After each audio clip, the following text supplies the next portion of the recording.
Bonjour à tous, bienvenue à vous chers auditeurs et auditrices. Nous sommes en direct du Space à Rennes pour évoquer un double sujet d'actualité. L'installation et la transmission. On le sait, la pérennité de notre agriculture, garante de notre souveraineté alimentaire et de ruralité dynamique, est directement liée au renouvellement des générations et à la transmission. Or, les chiffres sont préoccupants. En 2030, un agriculteur sur deux prendra sa retraite. 20 000 fermes par an d'ici les 10 ans seront à céder. Et aujourd'hui, un départ sur deux voit la ferme partir à l'agrandissement. La transmission d'une exploitation est un processus long et complexe. Transmettre son exploitation est une étape importante dans la vie d'un agriculteur. Quelle est la valeur de mon exploitation? Mes enfants vont-ils reprendre la suite? Comment vais-je transmettre mon outil de travail? Et comment vais-je vivre à la retraite? Une transmission réussie passe parfois par des modifications dans la gestion ou dans la structure même de l'exploitation. Et ces ruptures peuvent être difficiles à accepter et à vivre pour l'agriculteur et doivent être accompagnées le plus en amont possible. Alors comment accompagner les candidats à la transmission et les porteurs de projets au profil désormais multiples? Quelles attentions porter au financement et à l'assurance? L'enjeu est de taille face aux défis démographiques des prochaines années. Nous allons tenter de répondre à ces questions avec nos invités. D'abord Jérôme Moy, qui est président de Groupama Loire-Bretagne. Bonjour Jérôme. Bonjour.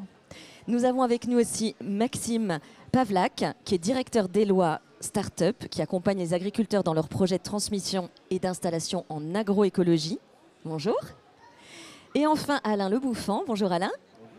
Alain, vous êtes coprésident du réseau Initiative Bretagne qui nous éclairera sur le prêt d'honneur Britagri.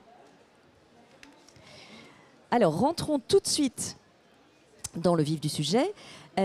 Donc Jérôme, d'après vous, comment bien réussir la transmission de son exploitation? Alors, tout d'abord, en tant que Groupama et premier assureur et assureur historique des agricultrices et des agriculteurs, pour nous, le renouvellement des générations agricoles est une priorité. Alors, c'est un parcours compliqué, mais s'il est mal construit, il peut devenir un parcours du combattant. Alors, c'est un sujet que j'ai l'occasion de vivre personnellement, parce que sur mon exploitation, on est en train de préparer le départ en retraite dans 2 à 3 ans de 3 associés. Et on est en train d'intégrer deux futurs jeunes agriculteurs. Alors, quel est le meilleur moment? Quand doit-on commencer à y songer, à cette transmission? Le plus tôt possible, puisque le type d'exploitation qu'on trouve en campagne est divers et varié. Et de pouvoir y penser 3, 5, voire quasiment même 10 ans à l'avance permet d'anticiper l'évolution de son exploitation et aussi de se préparer humainement, psychologiquement à cesser son exploitation. On se retrouve souvent avec des exploitants qui se sont installés après leurs parents. Dans la maison, parce qu'on parle de l'exploitation, mais il y a aussi souvent le lieu de vie, la maison, qui était la maison des parents qu'ils ont relevé. Donc c'est tout un pan de vie qui va s'achever et qui va se transmettre de manière différente si c'est un tiers ou si c'est un de ses enfants qui va succéder. Donc voilà, il y a déjà tout un processus psychologique à faire. Ensuite, faut savoir et il faut pouvoir évaluer son exploitation. Est-ce qu'on l'évalue sur la valeur du capital, sur la valeur patrimoniale ou sur la valeur économique? On va faire face à des jeunes agriculteurs qui arrivent avec un profil de chef d'entreprise. Et puis il faut aussi préparer son exploitation, qu'elle soit ouverte à des changements de production peut-être, ou de gestion, ou d'organisation, et ne pas la bloquer, de la figer dans un système pour qu'elle puisse évoluer au gré et donner envie de l'adapter, donner au futur repreneur l'envie de l'adapter à son souhait. On parlait de valeur de l'exploitation, de la ferme tout à l'heure. Justement, comment s'assurer de la valeur de son exploitation? Comment fait-on? Alors, il y a plein d'organismes aujourd'hui qui peuvent aider. Nous aussi, Groupama, on peut aider. Je l'ai évoqué tout de suite, il y a la valeur économique. Aujourd'hui, c'est celle qui est primordiale, la capacité à pouvoir dégager un salaire pour un jeune agriculteur ou une famille qui va arriver. Donc tout ça, ça se prépare, puisqu'on peut la céder à un tiers, mais on peut aussi la céder à des enfants. Si on a plusieurs enfants, il faut qu'on fasse attention à la succession, de ne pas en favoriser un ou un autre, et éviter les problèmes dans quelques années entre ses propres enfants. Donc il y a aussi tout ce qui est normes, les normes d'exploitation. Notre exploitation est-elle aux normes environnementales, aux normes fiscales, juridiques qu'on peut trouver, et tout l'aspect sécurité, incendie, électricité, puisque aujourd'hui on a tout un tas de règles qui régissent nos exploitations et nous devons les respecter. Donc nos techniciens sont là pour les aider dans tout ce parcours. Et alors ensuite, c'est parti pour une nouvelle vie? Alors presque oui, parce que si on l'a bien préparé en amont, voilà, c'est une nouvelle vie, comme vous le dites, qui démarre avec de nouvelles perspectives d'évolution, de choix de vie. Voilà, et alors ça, il faut l'anticiper aussi, parce que si c'est un tiers ou si c'est un enfant, souvent l'exploitant qui cède, quand c'est son fils ou sa fille, il va voir, il y participe. Et quand c'est un tiers, on n'y va plus. Donc il faut couper le lien, couper le cordon. Donc si ça ne s'est pas préparé, c'est compliqué. Alors il faut aussi, parce que quand on parlait tout à l'heure de valeur économique, il faut bien le préparer fiscalement. Puisqu'il y a des choix à faire, puisque ça peut vraiment, ça modifie, on a une baisse de revenus, donc du fait de toucher la retraite, mais la vente de l'exploitation, il faut vraiment la préparer et l'optimiser fiscalement, car on peut se retrouver avec des montants d'impôts extrêmement importants, et donc il faut préparer la retraite complémentaire, l'épargne et toute l'assurance vie qui est derrière aussi. Et côté repreneur, parce qu'on a parlé des cédants, mais est-ce que Groupama est aussi aux côtés des repreneurs? Bien sûr. Alors, le processus est parallèle entre, puisqu'il faut mettre en lien le repreneur et le cédant. Mais nous sommes là aussi pour les sensibiliser. Le jeune, il arrive, il a l'agnac, il a envie d'avancer, mais il faut aussi le sensibiliser au risque.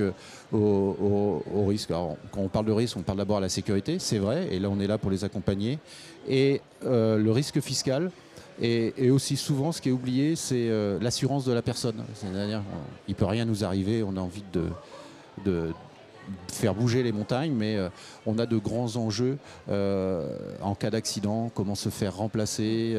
Il y a tout cet enjeu des services de remplacement, et là encore, on est là pour leur apporter. On a nos services prévention qui sont là pour les aiguiller, sachant que derrière, souvent, ils ont des projets photovoltaïques et il faut tous ces projets-là, ou même d'aménagement de bâtiments, il faut les penser en amont, penser à la sécurité et à sécuriser leurs biens de production pour que demain, en cas d'accident, ils puissent continuer à travailler. Et un sujet important aujourd'hui, c'est avec le bouleversement climatique, penser aussi à assurer leur production, puisqu'on voit bien le changement climatique est là, le bouleversement climatique est là, et il faut s'y préparer. Donc on l'aura compris, faciliter la transmission et l'installation est donc bien la pierre angulaire pour maintenir le maillage agricole demain dans l'Hexagone. Mais le profil des repreneurs a évolué. On le sait, bien souvent l'agroécologie est au cœur de leur projet. Alors comment élaborer des stratégies de reprise qui s'adaptent à ces attentes-là? Et c'est Maxime Pavlak qui va nous parler. Bonjour Maxime, à nouveau. Bonjour. Donc vous êtes président, cofondateur, je le rappelle, d'Eloi, une société à mission qui favorise la transmissibilité, je vais y arriver, des fermes vers une nouvelle génération d'agriculteurs. Donc, Eloi, c'est 600 projets de transmission, une animation d'une communauté de plus de 2000 porteurs de projets à l'installation. Donc, bien souvent, ces porteurs de projets ne sont pas issus de milieux agricoles. Selon votre retour terrain, quelles sont les attentes de ces nouveaux repreneurs? Oui, les statistiques nationales, c'est 60% maintenant des candidats qui viennent à la Chambre d'agriculture qui sont non issus du milieu agricole. Voilà, donc évidemment, ça change les attentes et notamment, en particulier, ça veut dire que c'est des gens qui vont devoir acheter leur ferme, première caractéristique, hein, donc ils ne vont pas hériter d'une ferme familiale, donc ils ont besoin de pouvoir rembourser. Et la seule manière qu'ils ont de pouvoir rembourser, parce qu'ils n'ont pas souvent des apports très importants, c'est leur travail. D'où l'importance que les cédants doivent comprendre que seule la valorisation économique de la ferme a un sens pour eux. S'ils veulent transmettre à l'installation, la bonne valorisation, c'est cette valorisation-là. Voilà. Première chose. Deuxième chose, et on l'a dit un peu, ils cherchent parfois à mener des productions qui ne correspondent pas à ce qui était actuellement mené sur la ferme. Et il faut l'accepter. Voilà. On a plus de candidats qui veulent faire, par exemple, des petits ruminants que du bovin lait. Voilà. Donc, à partir de là, il faut que le cédant accepte ça, comprenne ça.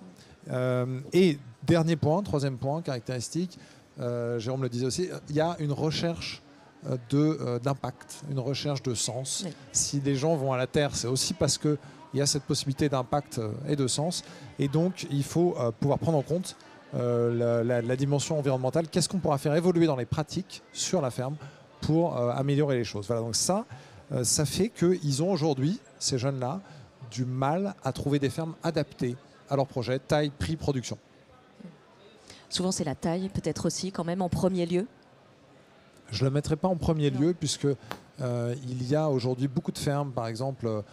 si je prends une ferme en bovin-lait de 70 hectares, on va considérer qu'en reprise bovin-lait, c'est peut-être un peu petit ou un peu limite. Mais si cette ferme évolue vers une autre production, type caprin ou ovin, c'est une ferme qui va être à la bonne taille pour s'installer.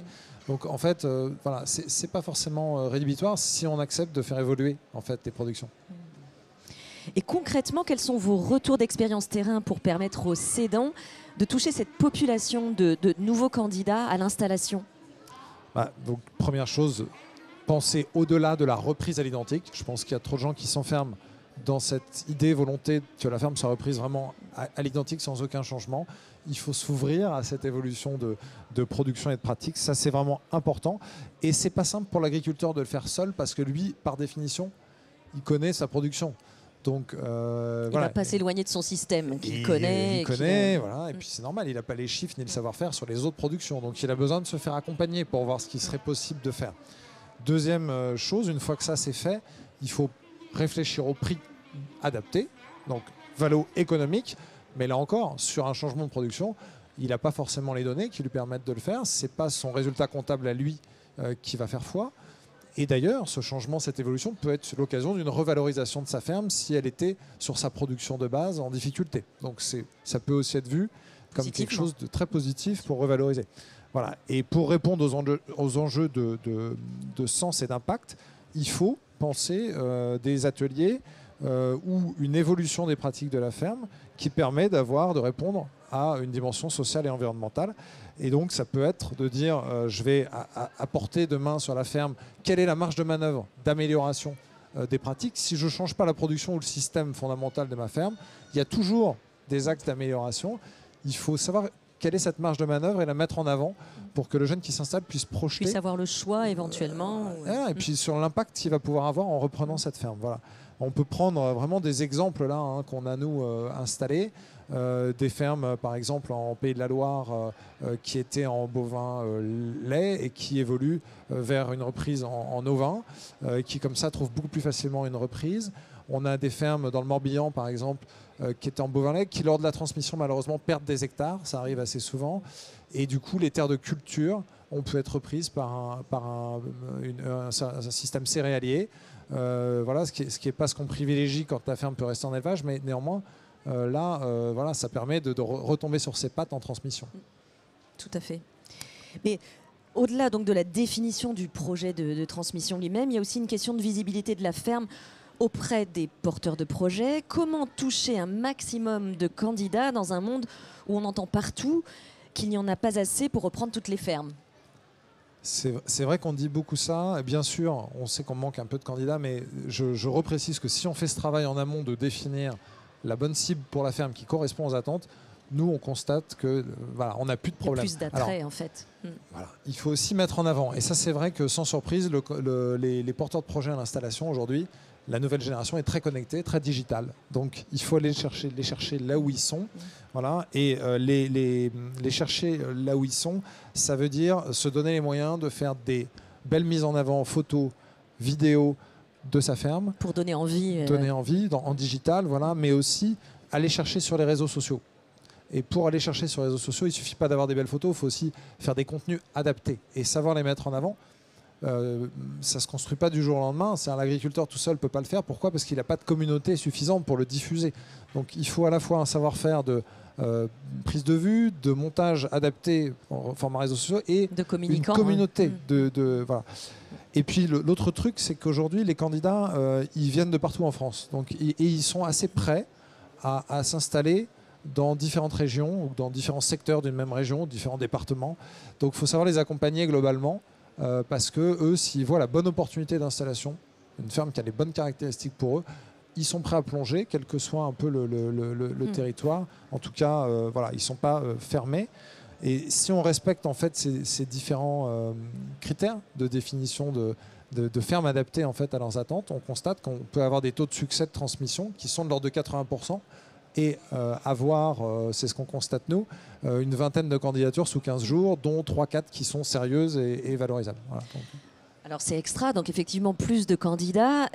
Pour autant, est-ce qu'on peut s'assurer qu'on trouve un repreneur de qualité, entre guillemets, qui va réussir le projet agricole et pas seulement un utopiste qui risque d'échouer, même si on ne peut être sûr de rien, mais est-ce qu'il y a quand même quelques repères à garder en tête pour le succès de l'opération? Bien sûr, je crois qu'il ne faut pas envoyer effectivement les jeunes qui arrivent dans le mur avec leur famille. Hein. C'est vraiment un impératif moral et important pour nous, pour tout l'écosystème, je pense.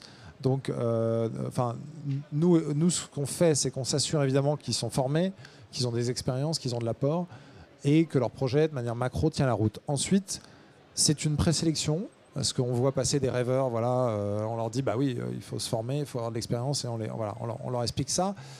Mais ensuite, c'est l'écosystème agricole qui fait son travail d'accompagnement. C'est-à-dire qu'il faut que, et nous on travaille toujours de manière très intégrée avec les chambres d'agriculture, avec les OPA de manière générale, les SAFER, les banques, les acteurs du monde agricole, qui savent mieux accompagner, juger de la qualité du projet et faire évoluer le jeune qui arrive, parce que c'est vrai qu'il vient avec des idées, des rêves, voilà, et il y en a un certain nombre qui sont prêts à évoluer dans leur projet de manière positive, sans se dédire sur leurs valeurs profondes, mais voilà, entre la vision qu'ils en avaient et l'atterrissage à la réalité, il y a un chemin qu'il faut parcourir, et c'est le rôle de l'écosystème de les accompagner. Voilà, donc nous, on s'appuie sur l'écosystème pour faire ça, en jouant notre rôle qui est plus de trouver les fermes adaptées, bonne taille, bon prix pour eux, voilà, ne pas tout faire non plus. J'aimerais qu'on s'attarde un peu sur le cas des GAEC, qui sont également nombreux à avoir des difficultés à trouver des associés. La problématique n'est pas exactement la même dans ce cas-là. Quels sont vos conseils pour les GAEC ?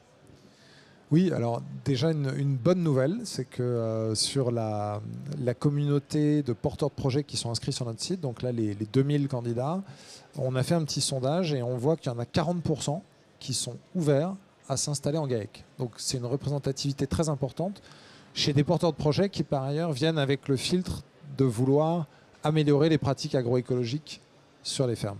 Ça ne veut pas dire qu'ils sont bloqués sur une filière, mais ça veut dire simplement qu'on a besoin de les embarquer dans cette participation à une amélioration des pratiques. Donc c'est un premier conseil, c'est de dire d'abord les candidats il y en a, mais il va falloir là encore aller les chercher et leur parler de ce qui est déjà fait peut-être sur le GAEC en termes de pratique et ce qu'on va pouvoir demain améliorer, mettre en place, quelle est la marge de progression et comment ce jeune qui arrive va aider le GAEC à évoluer dans ses pratiques. Donc ça, c'est très important. Le deuxième truc, c'est que quand on rejoint et qu'on s'associe à un GAEC, il y a un enjeu humain, évidemment, hyper important. Et il va être essentiel, en fait, pour trouver des repreneurs, de mettre en avant ce côté humain dans la manière de mettre en avant le GAEC. Donc, dans les annonces qu'on va passer, il faut faire de la vidéo, il faut montrer qui on est, il faut expliquer comment on fonctionne, quelles sont nos valeurs. Et il faut là encore que tous ces contenus soient diffusables réseaux sociaux, qui puissent être partagés, qui puissent être likés, qui puissent résonner. Et de cette manière-là, en fait, on va toucher beaucoup plus de monde qui sauront où ils mettent les pieds. Voilà, avant même d'avoir rencontré les gens, il y a déjà le contenu qui permet de savoir un petit peu les valeurs des gens, est-ce que ça va coller. Ça évite à tout le monde de perdre beaucoup de temps de répondre à ça. Et vous auriez un exemple de GAEC à nous détailler? Oui, bien sûr. Ouais. On a accompagné du coup plusieurs GAEC sur cette modalité de recherche associée, notamment, et on a été surpris parce qu'on a un GAEC qui nous a confié la recherche d'un repreneur pour une ferme auberge, donc c'est plus de la restauration, pas notre cœur de métier. On a eu 20 candidats en un week-end, dès qu'on a diffusé l'annonce, avec un côté très viral de l'annonce diffusée sur les réseaux sociaux. Juste derrière, ils nous ont confié également la recherche d'un autre remplacement d'associés pour de la transformation, et on a eu le même succès. Voilà, donc une ferme avec 5 ateliers distincts qui cherchent à remplacer 2 d'entre eux et qui trouvent, en fait, à condition qu'on ait fait cet effort de contenu de manière très rapide, avec un vrai choix pour eux dans les profils qui peuvent les intéresser. Voilà, donc et là, la transmission a été finalisée. L'arrivée d'un nouvel associé plutôt a été finalisée. Elle est décidée, finalisée sur la partie transfo, oui. Et elle est en cours sur la partie ferme auberge. C'est des belles nouvelles. Alors, je me tourne à présent vers Alain Le Bouffant. Donc, Alain, vous êtes, je le rappelle, coprésident d'Initiative Bretagne. Et vous allez nous parler d'un prêt à l'installation, pas comme les autres, le prêt d'honneur Britagri. Alain, c'est à vous. Oui, absolument. Alors, le réseau, je vais quand même vous dire 2 mots sur le réseau Initiative France. Le réseau Initiative France, c'est une kyrielle d'environ 200, un peu plus de 206 associations locales, qui sont chacune indépendantes et qui gèrent chacune un fonds de prêt qui a été doté par la région ou par les EPCI de rattachement. Voilà. Donc le maillage est complet sur tout le territoire. Ces 206 associations sont fédérées ou adhérentes au réseau Initiative France, qui lui-même est structuré avec les coordinations régionales. Pour parler de la Bretagne, puisqu'on est là pour ça, 20 associations locales en Bretagne, sur les 4 départements, une coordination régionale dont je suis coprésident avec Béatrice Parmentier et une affiliation au réseau Initiative France. Donc voilà, nous gérons des fonds de prêt locaux et pour l'aide à la création et à la reprise de commerce et d'artisanat. Ce que je peux dire aussi, c'est que qu'est-ce qu'apporte ce réseau Initiative France? Il apporte ce qu'on appelle la promesse d'Initiative France. Et ça, c'est très important de comprendre ça. On n'est pas un établissement bancaire. Bien sûr, on prête de l'argent. Mais ce que l'on fait, en fait, d'abord, on a un accueil bienveillant. On est associatif. Nous, on est là pour aider les gens et encourager les créateurs et repreneurs d'entreprises. Cet accueil bienveillant, il passe par l'aide à la finalisation du business plan. Parce que quand on crée une entreprise ou qu'on reprend une entreprise, il faut savoir quand même un peu regarder. Et le créateur ou le porteur, il ne sait pas toujours tout bien faire. Donc là, nous, c'est un accompagnement gratuit, bien entendu, et qui mène à quoi? À lui octroyer, après un agrément d'un comité d'experts, qui n'est pas un comité censeur, qui est un comité bienveillant à nouveau, ce comité d'agrément octroie un prêt d'honneur à 0%. Ce prêt d'honneur à 0%, il a un effet miraculeux, c'est que les banques qui font très confiance au réseau Initiative France, dès l'instant où un porteur a bénéficié d'un prêt d'honneur à 0%, qui est un prêt qui est considéré comme fonds propres, la banque est encline à lui prêter de l'argent. Et il y a ce qu'on appelle l'effet levier. L'effet levier, en moyenne, en France, il est de 8 à 10. Voilà. Donc ça, c'est le 3e point de la promesse. Le 4e point de la promesse, c'est on suit l'entrepreneur. On ne le laisse pas tout seul. On l'accompagne. Et donc, on l'aide avec un suivi soit personnalisé, soit un suivi, j'allais dire, plus classique. Et surtout, on lui octroie un parrainage. Et donc, il y a des anciens chefs d'entreprise, des gens qui sont compétents, qui peuvent être experts, mais pas forcément, qui ont l'écoute bienveillance d'un parrain ou d'une marraine pour aider l'entrepreneur tout au long de la vie de son entreprise. Voilà, c'est ça le réseau Initiative France et le réseau Initiative Bretagne. Alors, cette solution proposée par le réseau Initiative Bretagne a fait des émules, j'imagine. Avez-vous quelques éléments chiffrés à nous partager sur la région? Oui, alors là, moi, ma directrice m'a donné tous les chiffres. Donc, je vais vous dire, en 2022, on a soutenu 1372 entreprises. On a financé 1372 entreprises. Je vous rappelle, ces créations reprises, c'est un équivalent de plus de 4100 emplois maintenus ou créés. Et si on regarde en termes d'argent, 17,6 millions d'euros de prêts d'honneur accordés, qui ont permis de mobiliser 190 millions de prêts bancaires associés. Je vous parlais de l'effet levier, hein, vous voyez, il faut diviser 190 par 17,6, on est à moins de 10, mais enfin, non, on est à plus de 10. Soit près de 208 millions injectés dans l'économie bretonne. Donc c'est quand même, ça marche bien. Alors on n'est pas le seul réseau qui aide à la création, à la reprise d'entreprise, hein. On fait partie du collectif CREAC, mais malgré tout, on est le premier réseau associatif financeur des créations et reprises d'entreprise. Alors si on veut candidater à ce prêt d'honneur, comment fait-on ? Alors c'est très facile, on vient nous voir. Il y a toujours une association locale dans le coin, puisqu'on a, je vous ai dit, 20 en Bretagne pour 4 départements. Donc il y a forcément... alors il y a des prescripteurs, hein, les experts comptables, les banques disent allez voir Initiative de votre pays. Voilà. Et donc les gens viennent nous voir. Et il se trouve que, puisqu'on est là pour parler de l'agriculture, l'agriculture est un cas particulier parce que l'agriculture, les entreprises agricoles demandent des montants très importants d'investissement et une mobilisation financière importante. La région Bretagne, dans sa grande sagesse, en 2016, s'est dit on est quand même la première région agricole de France, il faut quand même qu'on fasse quelque chose et en particulier on va se préoccuper de ce problème. Vous avez parlé du vieillissement, etc. Voilà. Ils ont donc constitué un fonds de prêt avec la Caisse des dépôts pour aider en particulier les élevages bovins et porcins. Voilà ce qu'ils ont décidé en 2016. Et ils ont dit, ce fonds de prêt qui est un fonds breton, on va l'appeler BRIT Agri, parce que c'était un peu une déclinaison d'un fonds BRIT précédemment, fonds breton pour les hors agri. Donc ce fonds BRIT Agri qui était doté de 8 millions d'euros initialement en 2016 pour les bovins et porcins. Ils ont dit on va demander à des gens qui savent faire ça et donc ils nous ont confié à nous Initiative Bretagne cette fois-ci. Donc ce ne sont plus les associations locales, c'est la coordination régionale Initiative Bretagne qui est en charge de gérer et octroyer les fonds de prêt. Et puis en 2018, ils se sont dit c'est pas assez, il faut qu'on monte un petit peu. Donc ils ont doté davantage le fonds et ils ont élargi aux céristes et puis aux éleveurs de volailles. Voilà. Très bien, ça c'était le crantage et toujours avec nous hein, comme étant les porteurs. En 2023, là, la région Bretagne a mobilisé toute sa persuasion et ses élus pour dire on va encore augmenter, on va ouvrir à toutes les filières. Alors on a parlé beaucoup de l'élevage, enfin le laitier, hein, mais c'est ouvert à toutes les filières.